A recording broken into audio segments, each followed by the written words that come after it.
मोदी जी को भी लगता होगा कुछ भी कर लो, चर्चा तो राहुल गांधी की ही हो रही है। 98 मिनट लंबी स्पीच दे डाली लाल किले की प्राचीर से, लोग चर्चा राहुल गांधी की कर रहे थे। खैर, क्योंकि वो जो इश्यूज उन्होंने वहां पर बोले, क्योंकि उन्होंने जो जबानी जमा खर्च किया उस पर चर्चा नहीं हुई थी, उसकी विवेचना नहीं हुई थी, तो सोचा आज वो कर ली जाए। 98 मिनट इस देश के प्रधानमंत्री ने लाल किले की प्राचीर से भाषण दिया। अभी तक के अपने सबसे लंबे भाषण को उन्होंने कल दे डाला।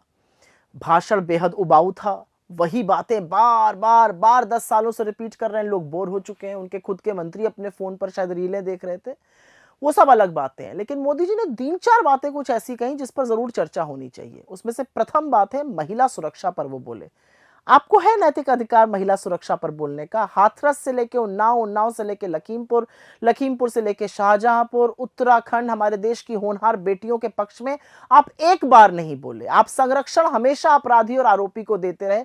आज आप महिला सुरक्षा की बात कर रहे हैं। इसी लाल किले की प्राचीर से जब आप एक बार बोले थे तो कुछ ही घंटों बाद हमारे देश की बेटी बिल्किस के जो अपराधी थे वो रिहा कर दिए गए थे। तो महिला सुरक्षा पर प्लीज मत बोलिए मोदी जी, बड़ी बेहयाई हो जाती है।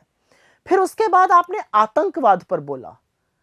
सबसे पहली बात तो यह है कि आतंकवाद पर गंदी राजनीति मत करिए। लेकिन अब क्योंकि आपने बोल ही दिया तो आपके सामने कुछ आंकड़े रख देती हूं जो कि आपकी सरकार की कलई खोल देगा। पिछले 67 दिनों में जम्मू कश्मीर में 17 आतंकी हमले हुए हैं, जिसमें 18 हमारे जांबाज शहीद हुए हैं और 26 से ज्यादा घायल हुए हैं। करीब 11 नागरिकों ने अपनी जान खोई और 56 से ज्यादा लोग घायल हुए हैं। यह है आपका आंकड़ा। अभी तक जो आतंकी गतिविधियां थी वो कश्मीर में होती थी, अब जम्मू में भी हो रही हैं। तो सुरक्षा का ना ढोंग मत करिए, सुरक्षा के ऊपर गंदी राजनीति मत करिए। यह अलग बात है कि आपके मुंह से इन सब शहादतों पर श्रद्धांजलि का और संवेदना का एक शब्द नहीं निकला।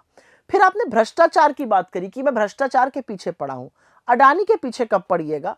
परत दर परत अडानी की जब खुलती है तो आपका संरक्षण और नित्य नए भ्रष्टाचार के जो कांड है वो सामने आते हैं। अरे जो मुंसिफ था सेबी जो जांच कर रहा था, अब आरोप है कि वो भी अडानी से मिला हुआ था। लेकिन आप अडानी के महाघोटाले पर चुप रहते हैं। आप इस देश के सबसे बड़े घोटाले इलेक्टोरल बॉन्ड पे चुप रहते हैं। तो भ्रष्टाचार की बातें प्रधानमंत्री जी मत करिए। फिर आपने परिवारवाद की बात करी। ये अलग बात है कि बीजेपी में परिवारवाद के लोग भरे पड़े हैं। ये अलग बात है कि बीजेपी जब किसी के साथ सरकार बनानी होती है तो सब परिवारों से मिलने को तैयार है। ये अलग बात है कि जब आप हमारे यहां से भी लोगों को ले गए तो उनको ले गए जिनको आप परिवारवादी कहते थे। तो ये वाला झुंझुना भी ना पाखंड जैसा लगता है।